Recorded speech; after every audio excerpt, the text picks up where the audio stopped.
Bueno chicos, buenos días, buenas tardes, buenas noches, cualquiera que sea este día. Hoy en esta clase les voy a desarrollar el tema de historia clínica. Para los que no me conocen, mi nombre es Caterine. Bien, bueno, como ya lo han visto o lo van a ver en las clases de semiología, lo más importante siempre es llevar un orden, no solo en las clases de semiología, sino también en cualquier tema en los cuales ustedes lean, estudien o también cuando estén presentando el examen final, es muy importante que lleven un orden. ¿Y cuál sería el orden? No podemos empezar a desarrollar ningún tipo de tema si no nos basamos y no partimos de la definición. Por ende, la historia clínica se da a definir como una narración ordenada y detallada de los acontecimientos físicos y sociales referidos a una persona, que surgen de la anamnesis, el examen físico y la elaboración intelectual del médico. En otras palabras, se puede decir que la historia clínica es un documento el cual surge de dos procesos fundamentales, la anamnesis o el examen físico, junto con que necesita no solo la elaboración intelectual del médico, sino la relación médico-paciente para que se pueda generar esta historia clínica. Este documento, asimismo, chicos, va a tener cierto tipo de características. ¿Y cuál van a ser estas características? Es un documento médico, ya lo dijimos anteriormente. ¿Por qué es médico? Porque si no existe una relación médico-paciente, no podemos hacer este documento, ¿está? Es un documento científico. ¿Por qué es un documento científico, chicos? Porque nosotros en la historia clínica constatamos las características de una enfermedad. Entonces esto me permite la mejor interpretación de las enfermedades. Les vamos a hacer un ejemplo por la situación sanitaria la cual estamos viviendo hoy en día. En su momento, el primer médico que constató o que atendió a un paciente con una neumonía bilateral, lo primero que hizo fue escribirlo en la historia clínica. Después eso permitió a futuros profesionales ver cómo era la evolución o cómo era que se presentaban las manifestaciones clínicas, qué síntomas agregaba y demás del COVID. ¿Sí? Por ejemplo, hoy en día sabemos que tenemos que anticoagular a los pacientes por el simple hecho que después de que se dan de alta tienen un estado procoagulativo, o sea que generan muchos más tipos de trombos, ¿sí? Eso antes no se sabía, pero todo esto, por eso es muy importante describir todas las características de la enfermedad en este documento que es la historia clínica. ¿Estamos? Después es un documento legal, chicos, y apréndanlo. Lo que no se escribió en la historia clínica no se hizo. Es muy importante. La historia clínica es el mejor abogado posible y el mejor seguro de mala praxis que ustedes pueden tener en su vida. Así que siempre, siempre hagan la historia clínica completa, ¿sí? Es muy, muy, muy, muy importante. Y eso se los voy a estar repitiendo y cuando en 2 años ustedes se reciban, van a ver lo importante y cómo también lastimablemente nosotros estamos ejerciendo en un sistema sanitario en el cual tenemos el hospital y al frente tenemos los abogados que te quieren poner la demanda, ¿sí? Es una realidad que se vive, entonces por eso es muy importante que ustedes sepan hacer una excelente historia clínica, ¿está? Después, es un documento económico. ¿Por qué es un documento económico? Y lo van a ver cuando empiecen un poco más las prácticas, si no es este año, va a ser el próximo año. Porque en medicina vamos a tener necesidades infinitas y recursos pocos. Entonces, todo lo que yo indique, pida o solicite en la historia clínica va a generar un gasto y más en el sistema en el cual nosotros nos movemos, que es el sistema público, ¿sí? Todavía hay muchísimo más. Entonces, por eso también es un documento económico. Y después es un documento humano. ¿Por qué? Porque también, si no tenemos la colaboración de el paciente, no se puede generar este documento. Entonces, resumiendo, cuando ustedes estén en la tutoría, en el examen final o cuando simplemente ustedes estén leyendo, tienen que tener claro el concepto que es. Es un documento que se genera por dos procesos fundamentales, la anamnesis y el examen físico, y que necesita no solo la elaboración intelectual del médico, sino la relación médico-paciente, y que este documento tiene cierto tipo de características, que es un documento médico, que es un documento científico, legal, económico y humano. Así se define la historia clínica. La historia clínica es una de las herramientas fundamentales del médico. Surgió hace más de 2500 años y si ustedes hacen una excelente historia clínica pueden llegar a más del 60% de los diagnósticos sin la utilización de estudios complementarios. Hoy en día yo lo veo mucho en la práctica que muchos de ustedes, los que más recientemente se reciben y demás, utilizan muchos estudios complementarios, ¿sí? Sabiendo que con ciertas maniobras o una muy buena historia clínica se puede llegar al diagnóstico. No es que está mal pedir estudios complementarios, pero muchas veces no son necesarios, ¿sí? Porque recuerden más que nosotros nos vivimos o laburamos en un sistema público, ¿sí? En el cual, bueno, no tenemos todas las herramientas, pero bueno, eso es un tema que después se puede llegar a discusión, se puede llegar a debatir y demás, pero esta vendría a ser la definición y las características. Para los que ya empezaron a estudiar y empezaron a leer o vieron algo de semiología, ustedes saben que se necesita una estructura. Y si nosotros en semiología llevamos un orden, tenemos menos probabilidad de que se nos olvide algo, ¿sí?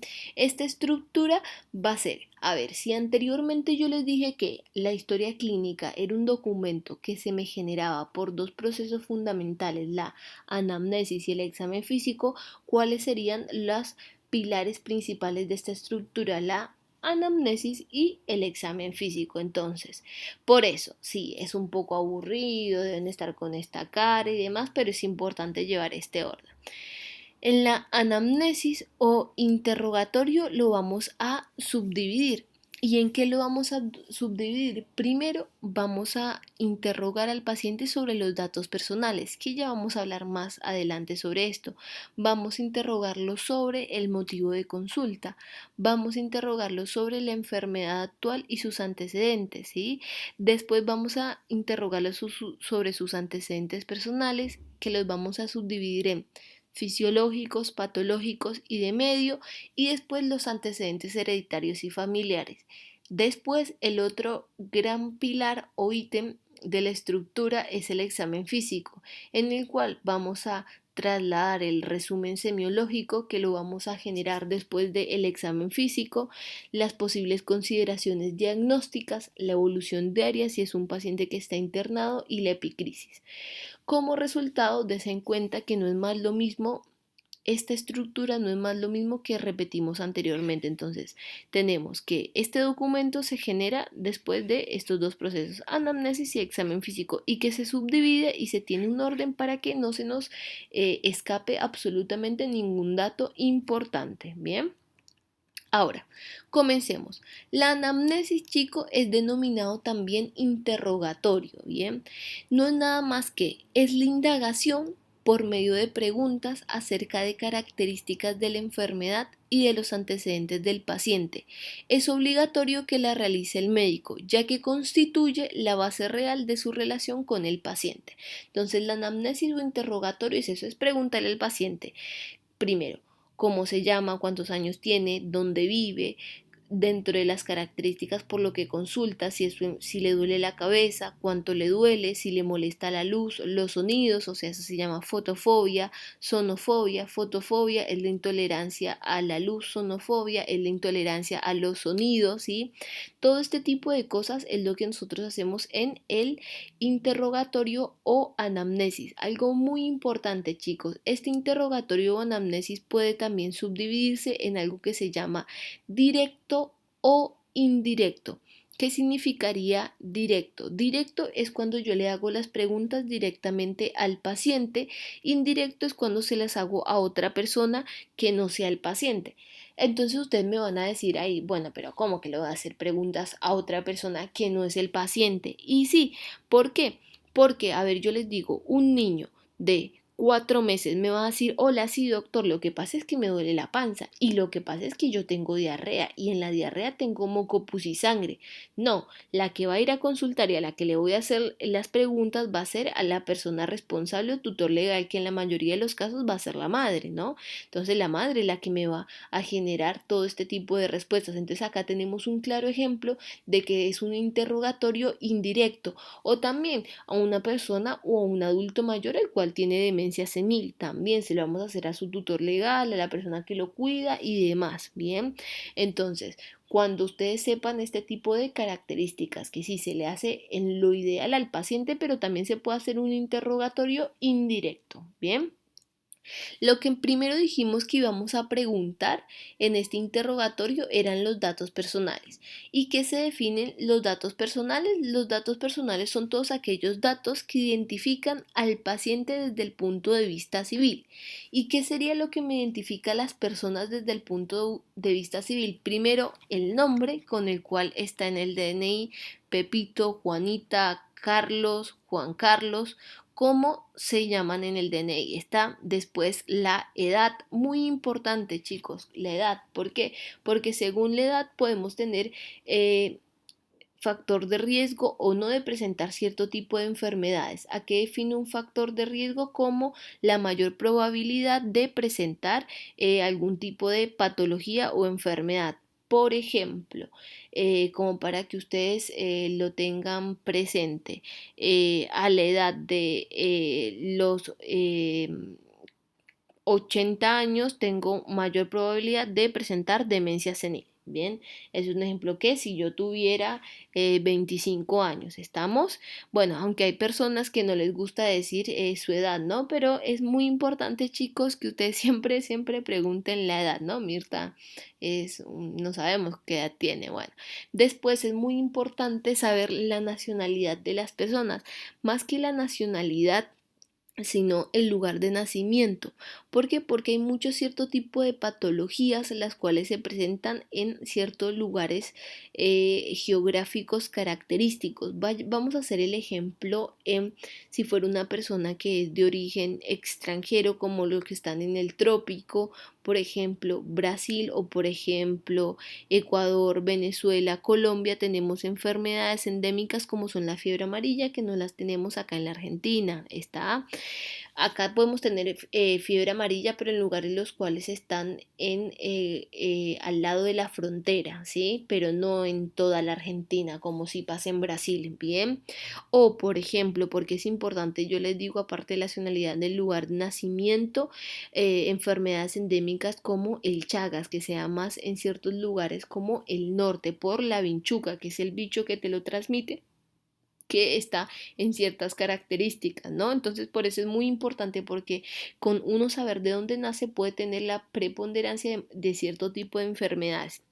Después es muy importante saber el sexo, pero es el sexo biológico, bien, más que todo ahora con todo el cambio que se está haciendo constitucional y de todo, que uno sí tiene que llamar al paciente por el género que se representa, pero en la historia clínica tiene que estar constatado el sexo biológico, bien.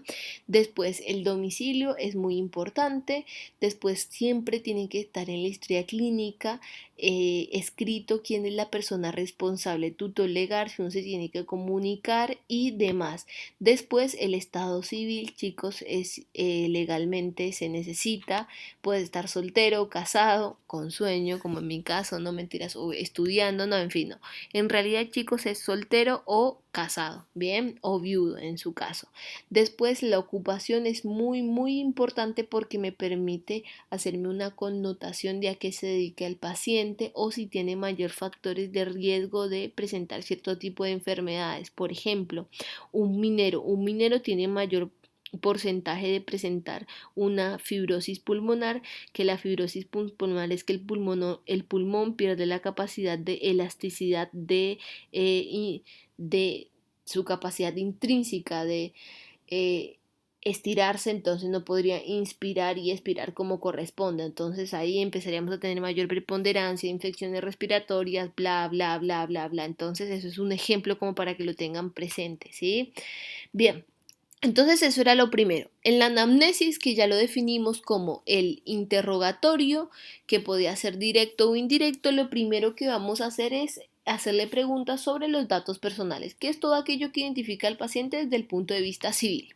Después vamos al motivo de consulta. ¿Qué es el motivo de consulta, chicos? No es nada más que son los signos o síntomas por los cuales el paciente consulta. O sea, si el paciente va a la guardia porque le duele la cabeza, entonces vamos a poner cefalea. Ustedes cuando lean el apunte van a ver que en los libros les van a decir que se ponen en las palabras del paciente. Sí, es verdad que se ponen las palabras del paciente, pero hay ciertos síntomas o signos los cuales no podemos poner las palabras del paciente. O sea, si el paciente va y les dice me duele la panza, ustedes no van a poner en la historia clínica me duele la panza. No, van a poner dolor abdominal. ¿Está? Entonces, eso es muy importante. Algo que tienden a confundir ustedes es que el motivo de consulta no es el diagnóstico. Muchas veces se correlaciona, pero otras veces no se correlaciona. Y usted me va a decir, ¿pero cómo? A ver, si un paciente viene porque tiene dolor abdominal o como él lo diga, dolor de panza, puede ser porque perfectamente tiene una apendicitis. El diagnóstico acá sería apendicitis, pero el motivo de consulta es dolor abdominal. Características del motivo de consulta. Tiene que ser corto, conciso, le van a leer en palabras del paciente y no más de 3 palabras. ¿Estamos? Porque para eso tenemos otro ítems en el cual nos podemos explayar sobre lo que el paciente tiene. Sí, el paciente puede tener un montón de signos o síntomas por los cuales consulta, pero siempre hay uno que prevalece más en las manifestaciones clínicas de él o que le aqueja muchísimo más. Entonces, este es el que tenemos que poner en el motivo de consulta, ¿está? Después, en la enfermedad actual, chicos, que lo hacemos en todo este interrogatorio. En la enfermedad actual yo creo que es una de las partes más difíciles de poder nosotros después realizar. ¿Por qué? Porque acá tenemos que preguntar absolutamente todo. Todas las características del paciente, de lo que lo acongoja. A ver, vamos a darle un ejemplo. Si un paciente viene y dice, no, doctor, porque o doctora, vengo porque me duele la panza, entonces yo tengo vómitos y también tengo diarrea y entonces hace 4 días que a mí me duele, entonces yo qué le tendría que preguntar acá, bueno, primero, ese dolor abdominal, ¿hace cuánto tiempo lo tiene? ¿Cuál es la característica del dolor? Si es tipo cólico, ¿sí? Si es tipo punzante, ¿sí? Después de los vómitos, ¿cuáles son las características de los vómitos? Si son alimentarios, si son biliares, si tienen sangre, si tienen moco. También usted me dijo que tiene diarrea, entonces la diarrea, ¿cómo es la diarrea? ¿Tiene moco, pus o sangre? ¿Tiene algo más sobreagregado? ¿Hace cuánto tiene la diarrea? ¿La diarrea mejora o empeora con el ayuno? Todo ese tipo de cosas son las cuales yo le voy a preguntar para poder desarrollar la enfermedad actual, ¿sí? Quiero que les quede claro que no sé, no les genere ansiedad, pero después al terminar el cursado ustedes podrán redactar una excelente enfermedad actual, ¿no? Pero ahora tienen que saber más que todo la definición que vendría a ser es la redacción precisa y en orden cronológico de todo el padecimiento del paciente, comenzando por las primeras manifestaciones de la enfermedad. En este apartado no hay que limitar las referencias o los síntomas o signos, sino que se debe escribir todo lo vinculado con la enfermedad. Bien, entonces vamos a volver al ejemplo que yo les dije anteriormente. ¿Cómo ustedes escribirían esto? ¿Cómo se tendría que escribir?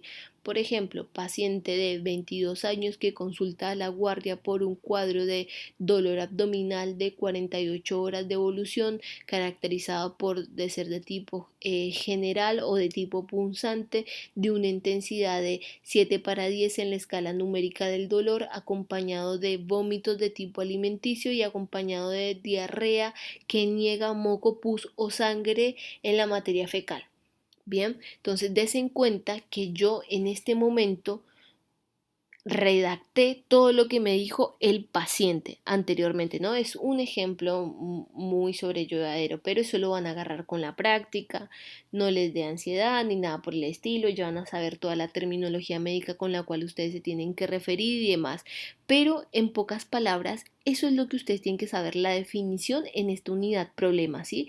Que es toda esa redacción precisa y en orden cronológico de todo el padecimiento del paciente. ¿Para qué? Para cuando otro colega agarre la historia clínica o cualquier personal de la salud agarre la historia clínica, vea lo mismo que yo estoy pudiendo ver y todos los datos los cuales yo estoy pudiendo sacar de esta anamnesis o de este interrogatorio. ¿Bien?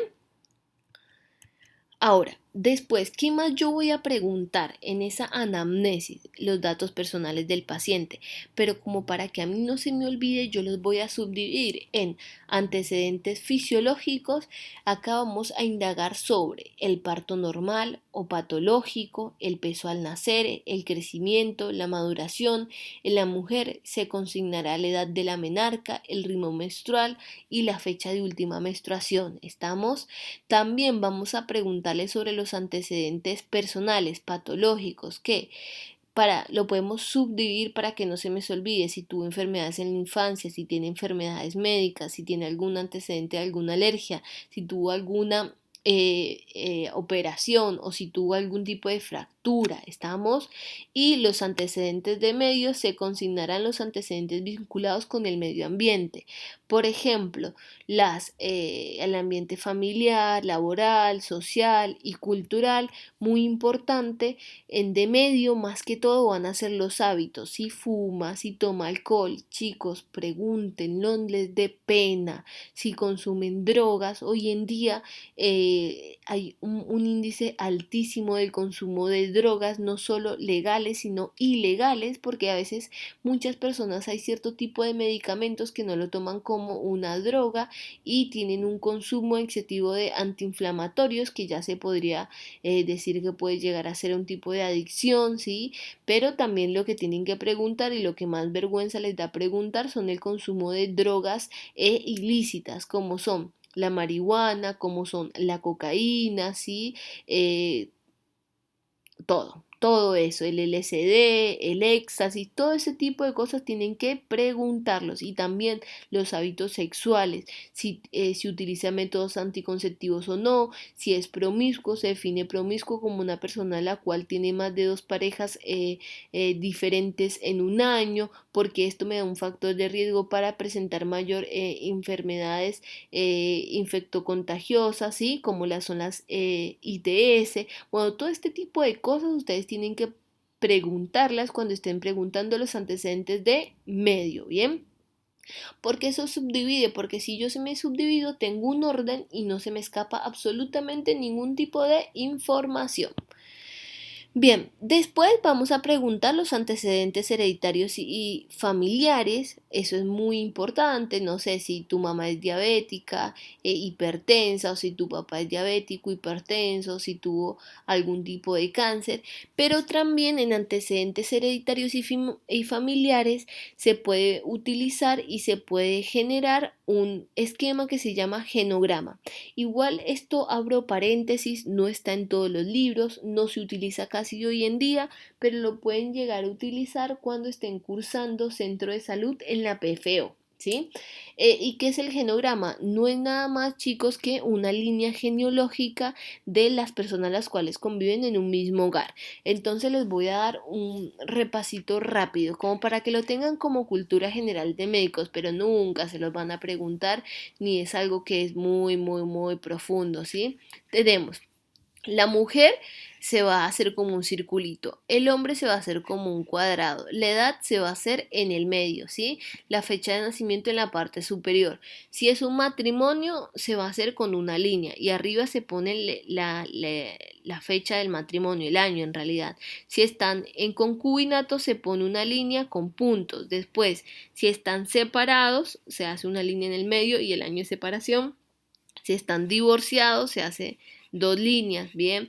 Después, cuando tienen los hijos, se hace una flechita hacia abajo, entonces Pepito y Juana tuvieron a Carlos, que es el hijo. Pepito y Juana también tuvieron un aborto, va a ser redondito, negro, y Pepito y Juana, o Juana está embarazada, entonces ponen un triangulito, ¿estamos? Después se delimita con puntos los que viven en el hogar y también se puede llegar a describir las características de las relaciones familiares. Bien, si es hostil entre Pepito y Juana se va a poner así. Si está rota entre Pepito y Carlos, que es uno de los hijos, se pone así. Bien, una línea y dos puntos. Si están muy pegados, Juana con otro de sus hijos, Carlos, por ejemplo, se va a unir con tres líneas. O si entre ellos dos son muy cercanos, se va a hacer dos líneas. Bien. ¿Es importante? ¿No es importante? No sé, está escrito en la literatura, es como para que lo tengan por cultura general, pero lo más importante en los antecedentes hereditarios y familiares, aparte del genograma, en realidad, chicos, es saber de algún tipo de enfermedad de cáncer, de enfermedades crónicas no transmisibles y demás. Bien, eso quiero que lo pregunten mucho.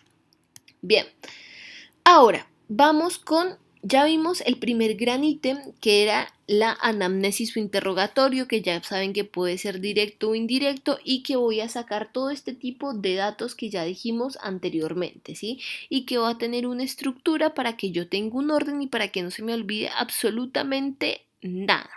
Ahora dijimos que, como lo dijimos en su momento en su definición, que la historia clínica era un documento que se generaba de dos procesos fundamentales, la anamnesis y el examen físico, vamos al segundo pilar importante que es el examen físico, chicos. El examen físico es lo que vamos a ver en la clase de semiotecnia, ¿no? El examen físico también tiene un orden y este orden va a estar dado por primero la inspección. ¿Qué significa inspeccionar, chicos? Significa ver, yo veo. Yo puedo ver muchísimas características de una enfermedad sin antes tocar al paciente y solo viéndolo, ¿está? Entonces, eso es la inspección. Después, la palpación significa palpar. Yo toco al paciente y eso es lo que vamos a aprender en semiotecnia, como palpar un hígado, ¿sí? Como palpar una vesícula, como palpar el intestino, más que todo el colon sigmoideo, cómo hacer palpación de todos este tipo de órganos, lo vamos a aprender en semiología. Después, la percusión. La percusión, chicos, es una herramienta semiológica la cual me permite saber debajo de una estructura cómo, qué tipo de estructura tenemos debajo de esta. Y usted me va a decir, ¿cómo? Barájamela más despacio porque no entiendo. A ver, veamos a esta imagen. Ustedes piensen que anteriormente, hace 50, 60 años, no teníamos hoy la ayuda de los estudios complementarios diagnósticos como son las radiografías y las ecografías y por supuesto las tomografías y las resonancias, ni te digo, ni eso por ahí se imaginaba. Entonces, con la percusión, yo, por ejemplo, este paciente tiene dos manos, ¿sí? Una mano que va a servir como base y otra que son los dedos plexímetros. Esto me van a generar fuerza y me van a ir a golpear a la que tengo sobre base y esto lo que me va a dar como resultado es un sonido. Este sonido que puede ser timpánico, sonoro o mate, según las características del sonido, yo voy a poder saber si abajo de esta pared o de lo que yo percuto es macizo. Si es un sonido mate, significa que lo que tengo abajo es macizo. Entonces, si es macizo, yo puedo decir que estamos en presencia de un órgano macizo. ¿Cómo? Cuando yo palpo el hipocondrio derecho, que es la zona del abdomen que se encuentra en la parte izquierda superior, que eso lo vamos a ver en la clase de abdomen, ahí tiene que sonarse mate. ¿Por qué? Porque está el hígado, que el hígado es un órgano macizo. Si yo tengo un sonido como el timpanismo, que el timpanismo se genera en los pulmones, quiere decir que posiblemente estoy en presencia de un neumoperitoneo. Un neumoperitoneo es la presencia de aire a nivel del peritoneo, ¿está? Y esto se da cuando tenemos la rotura de algún tipo de órgano y no tendría que estar así. Y eso lo podemos hacer solo con el examen físico. Capaz los mareé mucho. Esto es Yo creo que una de las contras de dar semiología no presencial, que me podrían parar, decir, bueno, explícame un poquito, es más despacio, pero la idea es como para que ustedes se den cuenta que por medio de la percusión puedo saber, según el sonido que se genera, si estamos en presencia de aire, líquido o algo macizo, como para que tengan una idea concreta, ¿sí? Bien, después de esto tenemos la auscultación, que la auscultación es para lo que sirve el estetoscopio, no para tenerlo en el cuello, ¿no? Ni para que nos veamos lindos y bellos, sino para escuchar no solo el corazón, los pulmones, sino también los ruidos intestinales, ¿bien? Ahora, esto es así es como el orden que nosotros tenemos que hacer el examen físico. Primero veo, después palpo, después percuto y después ausculto. Siempre, chicos, siempre en este orden. Pero siempre tiene una excepción. ¿Cuál es la única región del cuerpo en la cual no voy a seguir este orden? Y va a ser a nivel abdominal. ¿Por qué? Porque a nivel abdominal lo primero que voy a hacer es la inspección. Después de la inspección lo voy a cambiar y va a ser la auscultación, después la palpación y después la percusión. Y ustedes me van a decir, ¿pero por qué? Porque primero veo y después escucho y en los otros órganos y demás sistemas hago en este orden.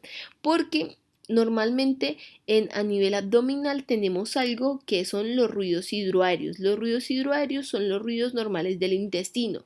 Si yo palpo o percuto antes de escuchar, puedo tener alteraciones de estos ruidos hidroaéreos. Por eso, ¿bien? Entonces, este examen físico lo vamos a hacer cefalocaudal, en lo cual primero vamos a ver la impresión general del paciente, vamos a evaluar las piel y las faneras, vamos a evaluar el sistema linfático, el sistema venoso, pero después vamos a empezar cabeza y cuello, tórax, aparato respiratorio, aparato circulatorio, abdomen, aparato genital y sistema nervioso. En ese orden vamos a hacer el examen físico. ¿Está? Ahora, resumiendo un poco de esto, ¿sí? Resumiendo un poco de esto volvamos.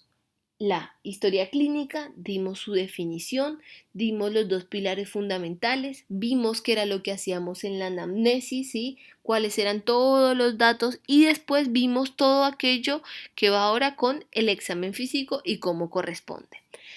Ahora, vamos a hablar, igual esto lo hice acá, en un orden, me salté 2 diapositivas antes. Después de que hacemos el examen físico, hacemos el resumen semiológico, que es trasladar a ese documento, chicos, lo que yo pude inspeccionar y hacer en el examen físico. Entonces pueden poner, por ejemplo, les voy a dar un ejemplo, cómo se escribiría a nivel respiratorio.